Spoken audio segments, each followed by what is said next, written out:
واتخذ اللہ ابراہیم خلیلا۔ اللہ تبارک و تعالی جل جلالہ نے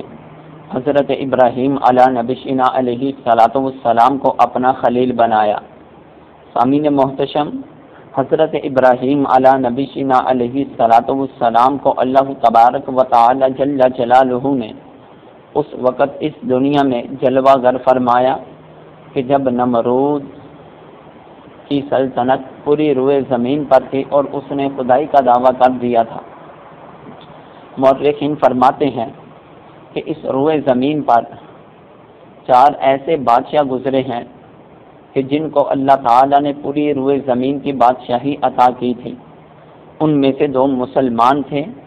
اور ان میں سے 2 غیر مسلم تھے، اور جو 2 مسلمان تھے ان میں سے ایک کا نام حضرت سکندر ذوالقرنین تھا، اور دوسرے مسلمان بادشاہ کا نام جسے پوری روئے زمین کی بادشاہی عطا کی گئی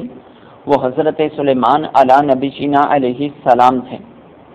اور جو 2 غیر مسلم بادشاہ جن کو پوری روئے زمین کی بادشاہی عطا کی گئی، ایک بخت نصر تھا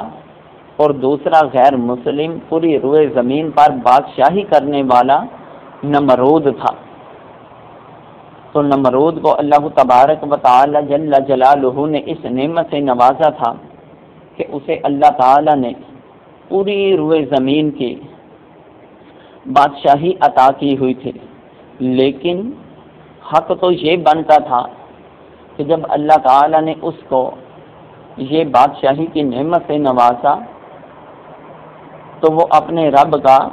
مشکور ہو جاتا، شکر گزار بندہ بن جاتا۔ بجائے اس کے کہ وہ اپنے رب کا شکر کرتا، اس نے خدائی کا دعویٰ کر دیا، اور جب اس نے خدائی کا دعویٰ کر دیا اور جتنے بھی اس کے ماتحت، کیونکہ پوری روئے زمین کی اس کو بادشاہی ملی ہوئی تھی اور جو اس تک لوگ پہنچتے تھے یا پہنچ سکتے تھے ان کو حکم کر دیا کہ تم نے میری عبادت کرنی ہے، اور جو دور دراز رہنے والے تھے ان تک نمرود نے اپنی صورت کے بت بنوا کر بھیج دیے۔ نمرود نے اپنی صورت کے بت بنوا کر بھیج دیے۔ جب اب کے لوگ ادھر بھی عبادت کریں تو میرے جو مجسمے ہیں ان کو سامنے رکھ کر وہ میری عبادت کرتے رہیں، یہاں تک کہ پوری روئے زمین پر ایک بھی کوئی ایسا شخص نہیں نظر آ رہا تھا کہ پوری روئے زمین پر لوگوں کے دلوں سے ایک اپنے رب کے حقیقی پوری روئے زمین پر ایک رب حقیقی کی عبادت کے بارے میں لوگوں کے دل و دماغ سے تصور نکل چکا ہوا تھا۔ تو ایسے ماحول کے اندر اللہ تبارک و تعالی جل جلالہ نے حضرت ابراہیم علی نبینا علیہ الصلوۃ والسلام کو اس دنیا میں جلوہ گر فرمانے سے پہلے، نمرود سوتا ہے تو وہ ایک خواب دیکھ، نمرود سوتا ہے تو اس کو حضرت ابراہیم علیہ الصلوۃ والسلام کے اس دنیا سے آنے سے پہلے نمرود ایک دن نمرود سویا ہوا ہے اور خواب میں کیا دیکھتا ہے کہ ایک ستارہ طلوع ہوا ہے اور ستارے کی روشنی اتنی تیز ہو گئی کہ اس کے سامنے سورج کی روشنی مدھم پڑ گئی، ختم ہو گئی۔ اٹھ کر نمرود نے کاہنوں سے اس کی تعبیر پوچھی اور کاہنوں نے کہا کہ تیری سلطنت میں ایک ایسا بچہ پیدا ہوگا جو تیری خدائی کو اور تیری سلطنت کو ختم کر دے گا۔ تو اسی وقت نمرود نے سپاہیوں کے لوگوں کو سپاہی تیار کیے، نمرود نے سپاہی تیار کیے۔ جب نمرود نے سپاہی تیار کر لیے، جب نمرود نے سپاہی تیار کر لیے اور کہا کہ تمہارا یہ کام ہے کہ خامدوں کو بیویوں سے جدا کر دیا جائے، اور جو بھی بچہ پیدا ہو،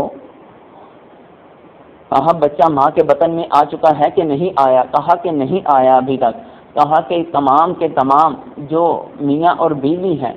خامند اور بیوی کو ایک دوسرے سے جدا کر دیا جائے، کوئی بھی خامند کسی بیوی کے پاس نہیں جا سکے گا، اور بہت بڑی اس کے اوپر ایک فوج تیار کر دی کہ جو یہ ڈیوٹی کرے گی، پھر اس کے بعد جو بھی بچہ پیدا ہوتا اس کو قتل کر دیا جاتا، یہاں تک کہ حضرت ابراہیم علیہ السلام کو اس دنیا سے روکنے کے لیے نمرود نے کم و بیش 1,00,000 بچوں کو جو تھا وہ قتل کروا دیا، لیکن لیقضی اللہ امرا کان مفعولا، مدعی لاکھ برا چاہے ہوتا کیا ہے، ہوتا تو وہی ہے جو منظور خدا ہوتا ہے، لیکن اللہ تعالیٰ جس چیز کا بھی فیصلہ کر لے، اللہ کی ذات جس چیز کا بھی فیصلہ فرما لے، اس فیصلے کو کوئی روکنے والا نہیں ہے، کیونکہ پھر اس کے بعد اتنی بڑی لوگوں کو جدا، جب خامدوں کو بیویوں سے جدا کر دیا گیا، 1,00,000 کے قریب بچوں کو قتل کر دیا گیا، پھر اس کے بعد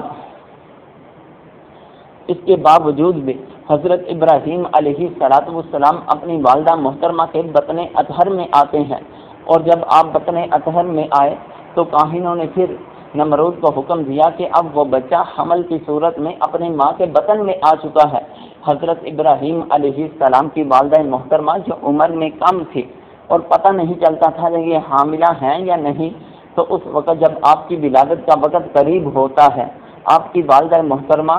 آپ کے والد محترم نے شہر سے باہر ایک غار بنائی تھی، ادھر چلے جاتی ہیں، حضرت ابراہیم علیہ السلام کو جنم دیتی ہیں۔ جب حضرت ابراہیم علیہ نبی چینا علیہ السلام کو ایک غار کے اندر جنم دیا اور تھوڑی دیر کے لیے ان کے پاس ٹھہرتی، آگے پھر اس غار کے آگے پتھر لگا کر گھر آ جاتی، پھر ایک دن صبح شام جاتی یا دن میں 1-2 مرتبہ جاتی اور انہیں اپنے سینے سے غذا دے کر واپس آ جاتے۔ لیکن آپ کی والدہ محترمہ فرماتی ہیں اور رخین لکھتے ہیں کہ جب آپ کی والدہ محترمہ غار میں جاتی تھی اور کیا دیکھتی تھی، حضرت ابراہیم علیہ السلام اپنے ہاتھ کی انگلیاں منہ میں ڈالتے تھے اور آپ کی انگلیوں سے ایک انگلی سے دودھ جاری ہوتا تھا، اگر ایک انگلی منہ میں ڈالتے تو اس سے دودھ نکلنا شروع ہو جاتا تھا، اگر دوسری انگلی کو منہ میں ڈالتے تو اس سے شہد نکلنا شروع ہو جاتا تھا، ایک انگلی کو منہ میں ڈالتے تو پانی آنا شروع ہو جاتا تھا، اگر ایک انگلی کو منہ میں ڈالتے تو اس سے گھی نکلنا شروع ہو جاتا تھا۔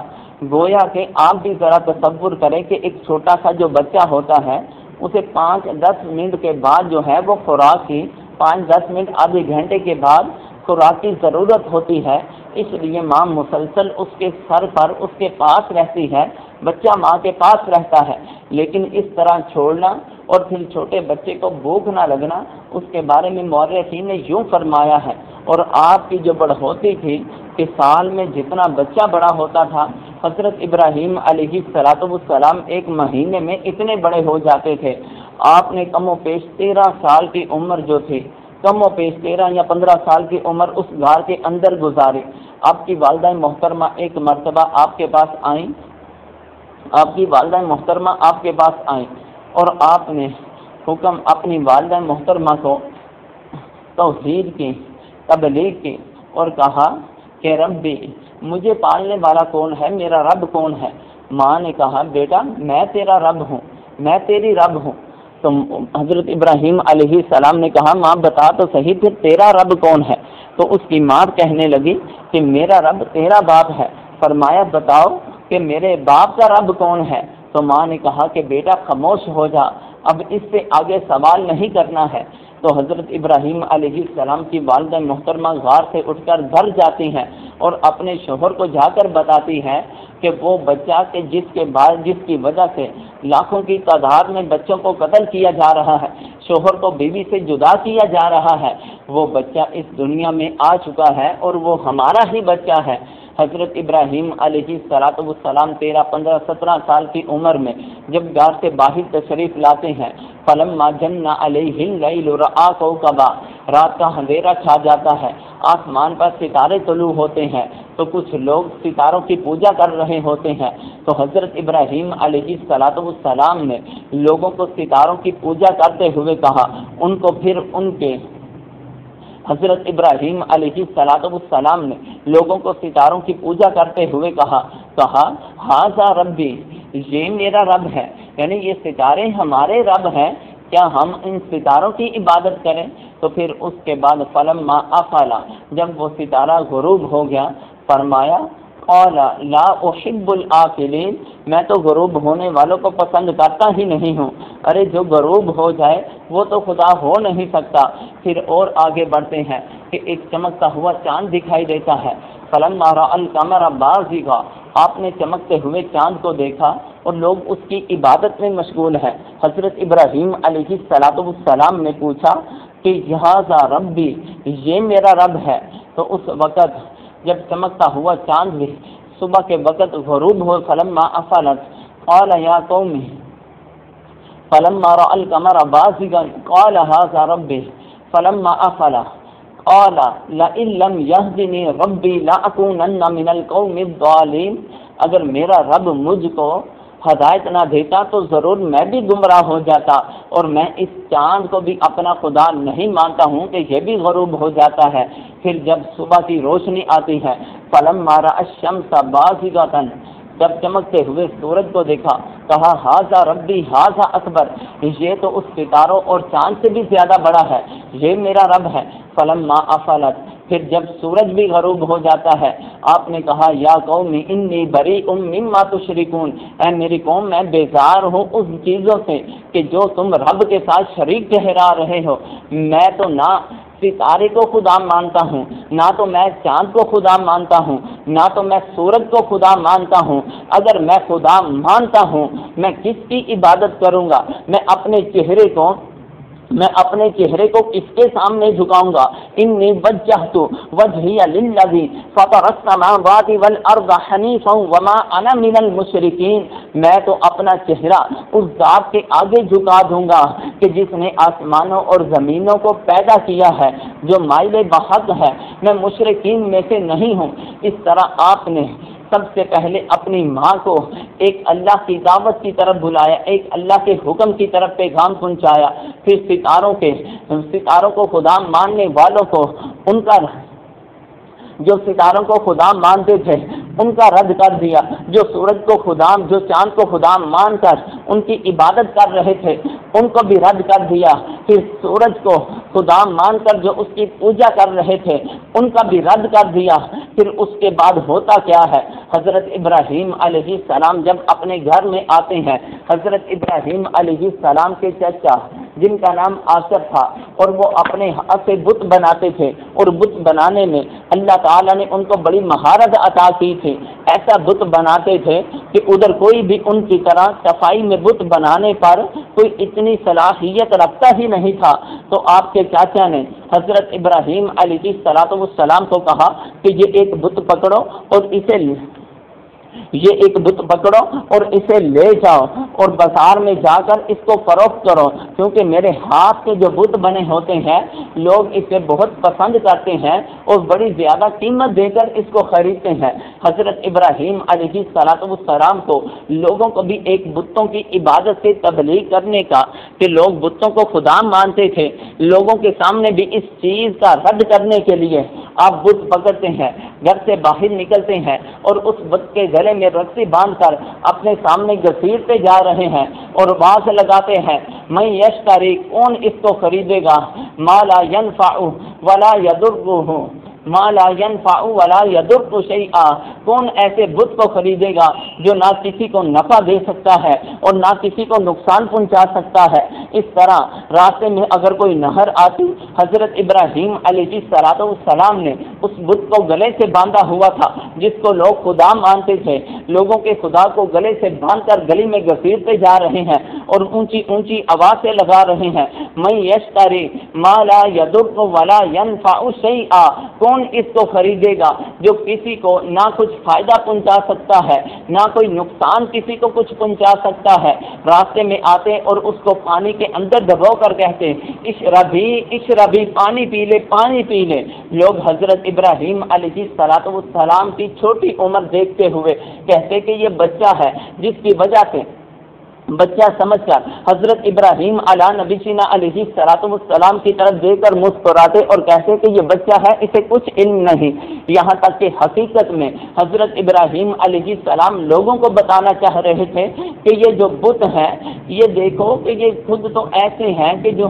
یعنی کہ یہ خدا ہونے کی صلاحیت رکھتے نہیں۔ جب گھر آتے ہیں اور آ کر کہا کہ چاچا جان آپ کے اس بت کا بازار میں کوئی خریدار ہی نہیں ہے، تو حضرت ابراہیم علیہ السلام کو چاچا کہنے لگے کہ میرے بھتیجے تو نے میرے بت کی تعریف نہیں کی ہوگی، کیونکہ ہمارے ادھر رواج ہے کہ اگر کوئی چیز بیچنے والا اپنی چیز کی اچھی طرح تعریف نہ کرے تو کوئی چیز اس سے خریدتا نہیں ہے۔ حضرت ابراہیم علیہ السلام نے اپنے چاچا کو بھی اس موڑ پہ لائے،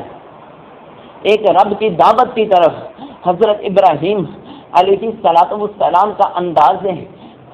حضرت ابراہیم علیہ السلام نے اپنے چاچا کو بھی جس موڑ پہ لانا چاہتے تھے اس جگہ پہ لائے، اس پلیٹ فارم پر لائے، اور جب انہوں نے خود ہی سوال کر دیا، کہا کہ میں اس کی کیوں تعریف کروں، یہ تو ایسی چیز ہے نہ خود اپنے آپ سے نہ کسی کو فائدہ دے سکتی ہے نہ نقصان پہنچا سکتی ہے، اگر اس کے اوپر مکھی بھی بیٹھ جائے وہ اس کو اڑا نہیں سکتی ہے۔ جب چاچا یہ سن کر لاجواب ہو گیا، چاچے نے کہا کہ بھتیجے اگر تم جو دین لے کر آیا ہے اس میں سچا ہے تو پھر ان بتوں کو کہہ دیں کہ یہ تیرے بارے میں سچائی کی گواہی دے دیں۔ سامعین محتشم، اس کے بعد ہوتا کیا ہے؟ ہوتا یہ ہے کہ جب وہ بت حضرت ابراہیم علیہ السلام رب تعالیٰ کی بارگاہ میں دعا کرتے ہیں کہ مولا یہ اب تیرا خلیل جو ہے یہ تیری توحید کا پرچار کر رہا ہے، میرے مولا تم میری مدد فرما۔ اتنے میں رب تعالیٰ کی طرف سے وہ جو بت بولنے پر قادر نہیں تھے، اللہ کا حکم ہوتا ہے، اسی وقت بتوں سے آواز گونجتی ہے، لا الہ الا اللہ ابراہیم خلیل اللہ، اللہ کے سوا کوئی بھی معبود نہیں ہے۔ حضرت ابراہیم علی نبی سینا علیہ السلام یہ اللہ کے خلیل ہیں۔ تو جیسے ہی چچا نے ان بتوں سے یہ آواز کو سنا، بجائے اس کے ایمان لے آتے اور ان پر اور سرکشی کے بت سوار ہو گئے اور اپنے بھتیجے کے نبوت کا دعویٰ اور ان بتوں کے خدائی کا انکار کرنے کی بجائے اپنے بھتیجے کو کہنے لگے کہ تو بہت بڑا جادوگر ہے۔ پھر اس کے بعد ہوتا کیا ہے؟ مورخین لکھتے ہیں کہ حضرت ابراہیم علی نبی سینا علیہ السلام کی قوم کے اندر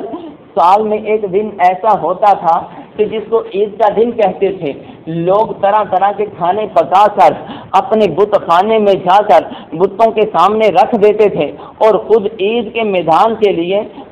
کے لیے ایک میدان میں نکل جاتے تھے، ادھر موج مستی کرتے تھے، کھیل کود کرتے تھے۔ جب وہ ادھر جانے لگے، حضرت ابراہیم علیہ السلام کو فرمایا، اے ابراہیم تو آ تو صحیح، آج تجھے ہم بھی بتائیں کہ ہم عید کس طرح مناتے ہیں، ادھر کیسی موج مستی ہوتی ہے، ادھر کیسی کھیل کود ہوتی ہے، جب تو آئے گا تو تو بھی بڑا متاثر ہو جائے گا۔ حضرت ابراہیم علی نبی سینا علیہ السلام نے قرآن میں نقشہ جو کھینچا، فنظر نظرۃ فی النجوم، حضرت ابراہیم علیہ السلام نے ایک نظر آسمان کی طرف اٹھائے اور کہا کہ میں دیکھ رہا ہوں انی سقیم، بے شک فنظر نظرۃ فی النجوم۔ حضرت ابراہیم علیہ السلام نے ایک نظر ستارے کی طرف اٹھائی اور فرمایا کہ میں بیمار ہونے والا ہوں، کیونکہ ان لوگوں کے اندر یہ بدشگونی بہت تھی کہ کوئی ستارے کو دے کر کچھ کہہ دیتا تو سمجھ جاتے کہ یہ بات حقیقت ہے۔ اب وہ بھی سمجھنے لگے۔ ابراہیم علیہ السلام نے ستارے سے دیکھ کر اپنے بیمار ہونے کی حالت کو معلوم کر لیا ہے، کسی متعدی بیماری میں مبتلا ہو رہے ہیں، تو جس کی وجہ سے وہ چھوڑ کر بھاگ جاتے ہیں۔ لیکن جیسے ہی وہ چلے جاتے ہیں اور ان کے پیچھے کچھ کمزور، کچھ بوڑھے، کچھ بیمار لوگ جو ہیں وہ آ رہے ہوتے ہیں، اور حضرت ابراہیم علیہ السلام اپنی زبان سے یہ کلمات کہہ رہے ہوتے ہیں، واللہ لأکیدن اصنامکم بعد ان تولوا مدبرین فجعلہم جزازا کبیرا لہم لعلہم الیہم یرجعون۔ تو سامعین محتشم، جب وہ تمام کے تمام لوگ چلے جاتے ہیں، حضرت ابراہیم علی نبی سینا علیہ السلام بت خانے میں جاتے ہیں۔ جب حضرت ابراہیم علی نبی سینا علیہ السلام بت خانے میں چلے جاتے ہیں، اس کے بعد ہوتا کیا ہے؟ جیسے ہی وہ بت خانے میں جاتے ہیں، ہاتھ میں آپ کے کلہاڑا ہوتا ہے، تمام کے تمام بتوں کو جو ہے وہ کلہاڑے سے توڑ دیتے ہیں، کسی کا سر کاٹ دیتے ہیں، کسی کی ٹانگ کاٹ دیتے ہیں، کسی کا بازو کاٹ دیتے ہیں، کسی کی کمر کو زخمی کر دیتے ہیں، کسی کے پیٹ کو زخمی کر دیتے ہیں، کسی کی ناک کاٹ دی، کسی کی آنکھ کاٹ دی، کسی کی کان کاٹ دی، لیکن ان میں جو سب سے بڑا بت تھا اس کو کچھ بھی نہیں کہا۔ ان کے خداؤں کو توڑنے کے بعد آپ نے وہ کلہاڑا، وہ ہتھوڑا پکڑا اور بڑے بت کے کندھے پہ رکھا اور واپس آ گئے۔ اور جب وہ عیدگاہ سے واپس آتے ہیں اپنے کھانے اٹھانے کے لیے، جس کو بطور ایک تبرک سمجھتے ہوتے تھے، تو سامعین محتشم جیسے ہی وہ آئے اور آ کر انہوں نے کیا دیکھا، جب آ کر انہوں نے دیکھا کہ ان کے خدا جو ہیں وہ سارے کے سارے ٹوٹ چکے ہوئے ہیں، تو اس وقت انہوں نے کہا قالوا ھذا بآلہتنا، ہمارے ان خداؤں کے ساتھ کس نے، اانت فعلت بھذا اانت فعلت،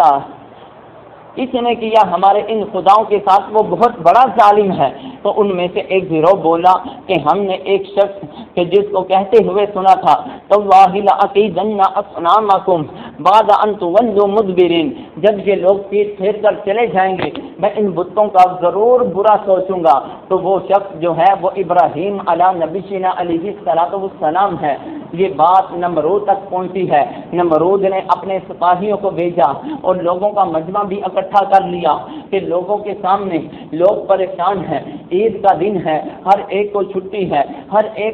انسان جو تھا اس وقت اس مجمع میں مشغول ہے اور دیکھنا چاہ رہے تھے کہ آج ہمارے خداؤں کے ساتھ، برا بلا کرنے والے کے ساتھ ہمارا خدا دیکھنا کیسا اس کا حال کرتا۔ فوجی سپاہی پکڑ کر حضرت ابراہیم علی نبینا علیہ السلام کو لاتے ہیں،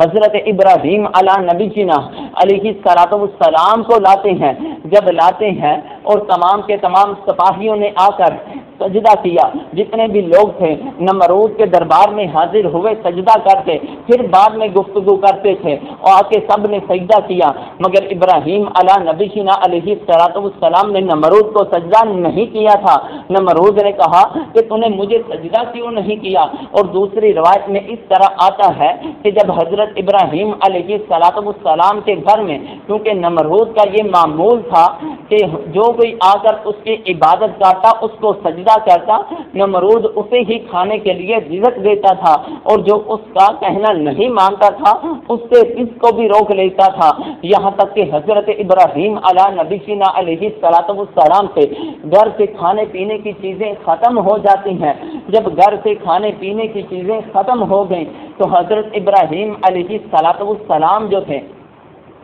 نمرود کے پاس حاضر ہوتے ہیں، کہا کہ ہمیں بھی غلہ دیجیے، کہا کہ تو ہمیں خدا مان لے، ہم تجھ کو دے دیتے ہیں۔ حضرت ابراہیم علیہ السلام نے کہا کہ اس رزق سے ہے موت اچھی، اے طائر لاہوتی، جس رزق سے آتی ہو پرواز میں کمی، اس رزق سے ہے موت اچھی۔ حضرت ابراہیم علیہ السلام اسی طرح واپسی ہو گئے، گھر جاتے ہیں، ایک ریت کا توڑا بھر کر گھر لے جاتے ہیں تاکہ گھر والے دیکھیں انہیں سکون تو ہو، رکھ کر حضرت ابراہیم علیہ السلام سو جاتے ہیں، اور اس کے بعد آپ کے گھر والے جو تھے وہ آپ کے لیے اٹا رہن۔ تو سامعین محتشم اس کے بعد ہوتا کیا ہے؟ تو اس وقت مناظرہ شروع ہو جاتا ہے۔ مناظرہ اس طرح ہوتا ہے کہ ابراہیم بتا تو صحیح تو نے مجھ کو سجدہ کیوں نہیں کیا؟ حضرت ابراہیم علی نبینا علیہ السلام نے کہا کہ میں تجھ کو سجدہ نہیں کر سکتا، میں تو اس کو سجدہ کروں گا جو میرا رب ہے۔ تو نمرود نے کہا بتا تو صحیح تیرا رب کون ہے؟ الم تری الی الذی حاج ابراہیم فی ربہ ان آتاہ اللہ الملک اذ قال ابراہیم ربی الذی یحیی ویمیت۔ حضرت ابراہیم علیہ السلام نے کہا کہ میرا رب تو وہ ہے جو زندہ بھی کرتا ہے مارتا بھی ہے۔ تو نمرود نے کہا انا احیی و امیت، یہ تو کام میں بھی کر سکتا ہوں، میں بھی زندہ کرتا ہوں، میں بھی مارتا ہوں۔ نمرود نے کیا کیا کہ دو قیدی بلوائے کہ جن میں سے ایک کو سزائے موت ہو چکی تھی اس کو چھوڑ دیا، اور جس کو سزائے موت نہیں ہوئی تھی اور اس کو اس نے مار دیا۔ تو جس کی وجہ سے کہا لوگوں کو تو بے وقوف بنا لیا۔ پھر حضرت ابراہیم علیہ السلام نے اس کا جال جو تھا اور زیادہ اور زیادہ اس کا ذائقہ جو تھا لوگوں کے سامنے تنگ کرتے ہوئے کہا فَإِنَّ اللَّهَ يَأْتِي بِالشَّمْسِ مِنَ الْمَشْرِقِ فَأْتِ بِهَا مِنَ الْمَغْرِبِ، میرا رب تو وہ ہے جو مشرق سے سورج لاتا ہے، اگر تو رب مغرب میں غروب جاتا ہے، اگر تو سچا رب ہے تو مغرب سے سورج نکال کے جو دکھا۔ تو سامعین محترم صاحب ہی محترم فرماتے ہیں اللہ تبارک و تعالی جل جلالہ نے جبرائیل علیہ السلام کو حکم دے دیا تھا، اے جبریل اگر نمرود میرے خلیل کو آج یہ کہہ دے کہ مشرق سے تو میں سورج چڑھاتا ہوں، تو اگر مشرق سے میں سورج نکال کر مغرب میں ضرور کرتا ہوں، اگر تیرا رب ہے تو اسے بول تم مغرب سے سورج نکال، جیسے ہی میرے خلیل کی زبان پر آئے تیرا کام ہے مغرب سے مشرق کی طرف سورج ضرور کر دینا۔ اس سے پہلے ہی فرمایا فہو بھی اللہ سے کفر، اسی وقت اس کے ہوش اڑ جاتے ہیں۔ جب اس کے ہوش اڑ گئے، اب لوگوں کے سامنے وہ جواب ہو چکا تھا، وہ مناظرہ ہار چکا تھا، لوگوں کے سامنے واضح ہو چکا تھا کہ یہ سچا رب نہیں ہے، یہ جھوٹی خدائی کا دعویٰ کر رہا ہے۔ پھر اپنے آپ کو بچانے کے لیے نمرود کہنے لگا اچھا بتا تو صحیح تم نے ہمارے بتوں کے ساتھ برا بھلا کیا ہے، بتا تو صحیح ہمارے ان بتوں کو کس نے توڑا ہے۔ حضرت ابراہیم علیہ نبی علیہ السلام فرمانے لگے ہاں ان بتوں کو جو توڑا ہے ہو سکتا ہے کہ ان کے بڑے بت نے توڑا ہو، ان خداؤں کے بڑے خداؤں نے توڑا ہو، اور اس کے پاس کلہاڑا بھی تھا اور کہا اس کے پاس کلہاڑا بھی تھا، کہا وہ اس کو کیسے توڑ سکتے ہیں۔ حضرت ابراہیم علیہ السلام نے کہا کہ یہی تو میں تم کو بتانا چاہتا ہوں، جو نہ سن سکتے ہیں، نہ دیکھ سکتے ہیں، نہ بول سکتے ہیں، نہ کسی کو فائدہ پہنچا سکتے ہیں، نہ کسی کو نقصان پہنچا سکتے ہیں، تو پھر تم ایسے شخص کو، پھر تم ایسی چیزوں کو خدا مان رہے ہو، اف لکم تم پر بڑا تف ہے، کیوں تم اس کی عبادت کرتے ہو۔ اس طرح جب نمرود اس طرح لوگوں کے سامنے بھی لوگ بھی لاجواب ہو گئے، پھر کہا کہ اس ابراہیم علیہ السلام کو قید کر دیا جائے۔ پھر ابراہیم علیہ نبی علیہ السلام کو قید کر دیا جاتا ہے۔ آپس میں مشورہ کرنے لگے اگر اس شخص کو زندہ رکھا گیا تو یہ تو ہماری سلطنت کے لیے ہماری بادشاہی ختم کرنے کا سبب بن جائے گا، تو آپس میں مشورہ کرنے لگے ابراہیم علیہ السلام کو کس طرح ختم کیا جائے۔ سامعین محترم ہوتا کیا ہے، مشورہ کرتے کرتے ہوا کیا کہ ایک شخص نے مشورہ دیا کہ بہت بڑا ایک آگ کا چلہ بنایا جائے، اتنا بڑا چلہ بنایا جائے کہ اس کے اندر لکڑیاں جمع کی جائیں، لکڑیاں جمع کر کے حضرت ابراہیم علیہ السلام کو اس کے اندر آگ لگا کر اس کے اندر ڈال دیا جائے۔ سامعین محترم اس بات کا تمام کے تمام جو اس کے نمرود اور اس کے جتنے بھی حواری ہوتے ہیں وہ تمام کے تمام اس بات پر متفق ہوتے ہیں۔ ایک بہت بڑا پلاٹ لیا گیا، اس کے چاروں اثرات میں بہت ہی ان کی بلند و بالا جو تھی ایک عمارت تیار کی گئی، چار دیواری قائم کی گئی، اور نمرود کی طرف سے حکم ہو گیا کہ وہ شخص کہ جو اس کے اندر لکڑیاں نہیں ڈالے گا اس کو بھی ابراہیم علیہ السلام کے ساتھ آگ میں ڈال دیا جائے گا۔ گویا کہ عورتیں، بچے، بوڑھے، جوان ہر ایک اپنے اپنے حصے کی لکڑیاں پھینکنے لگے، اور وہ اتنی بڑی چار دیواری تھی، اتنی بڑی چار دیواری تھی کہ ایک سال پورا گزر گیا، ایک مہینہ مسلسل گزرا تھا۔ ایک مہینہ مسلسل گزرنے کے بعد پھر وہ جال ایک مہینہ مسلسل گزرنے کے بعد جا کر پھر ہوتا کہ ایک مہینہ مسلسل گزرنے کے بعد پھر جا کر ایک مہینہ مسلسل گزرنے کے بعد پھر جا کر وہ لکڑیوں سے بھرتا ہے۔ جب لکڑیوں سے بھر جاتا ہے اس وقت نمرود اس کو، کیونکہ لکڑیاں زیادہ تھیں، کیونکہ لکڑیاں جو تھیں اس وقت زیادہ تھیں، ان کو آگ لگاتے تھے لگتی نہیں تھی، اور اس وقت بار بار آگ لگاتے تھے لگتی نہیں تھی، کیونکہ کائنات کی ہر چیز جو ہے وہ اس آگ کو بجھانے کی کوشش میں لگی ہوئی تھی۔ لیکن اس وقت ایک گرگٹ تھا، ایک چھکلی نما ایک پرند جانور تھا، حشرات میں سے زمین سے رینگنے والوں پر ایک چیز تھی، اور وہ نیچے آ کر پھونک مارتی تھی کہ جس طرح آگ نہ بل رہی ہو تو پھونکنے سے پھونک ماری جاتی ہے۔ تو اس وقت اس چھکلی نے، اس گرگٹ نے پھونک ماری، جس کی وجہ سے وہ لکڑیوں کو آگ لگ گئی، اور بہت بڑی بن گئی، تو اسی وقت ابراہیم علیہ نبی سینا علیہ جب ایک چھپکلی نے نمرود کے بارے میں نمرود کا ساتھ دیا اور آگ جلانے میں حضرت ابراہیم علیہ السلام کے مخالف پہ آئے، تو اللہ کے محبوب علیہ السلام نے فرما دیا کہ قیامت تک کے لیے یہ حکم جاری کر دیا کہ چھپکلی کو قتل کر دو، یہ فواسق میں سے ہے، یہ فاسق و فاجر میں سے ہے، کیونکہ جب ابراہیم علیہ السلام کو آگ میں ڈالا جا رہا تھا، آگ جل نہیں رہی تھی، تمام کے تمام پرندے پرند اپنی اپنی چونچ میں لا کر پانی ڈالتے تھے تاکہ ہم اللہ کے خلیل کو بچا لیں،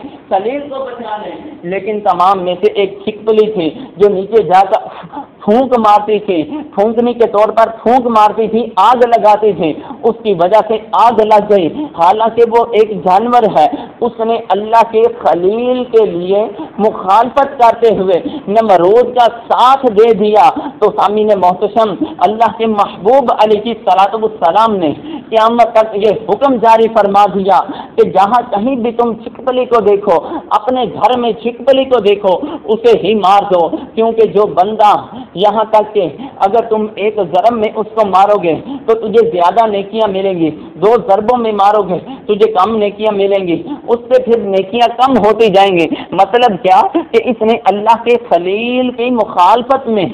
نمرود کا ساتھ دیتے ہوئے آگ کو جلا دیا، آگ کو جلایا تھا۔ تو اللہ تعالیٰ نے اللہ کے محبوب علیہ السلام نے یہ حکم فرما دیا قیامت تک اب اس چھپکلی کو قتل کر دیا جائے۔ تو جو کسی نبی کے گستاخ کا ساتھ دے دے، اللہ کے نبی اس کو بھی قتل کرنے کا حکم دیتے ہیں۔ اگر آج کوئی اللہ کے محبوب علیہ السلام کی شان میں گستاخی کرتا ہے، آپ کو اذیت دیتا ہے، تو ایک چھپکلی کا وجود نبی کریم علیہ السلام کسی جگہ دیکھنا پسند نہیں کرتے ہیں، تو پھر گستاخی رسول کا جو وجود ہے وہ اللہ کے محبوب علیہ السلام کیسے پسند فرمائیں گے؟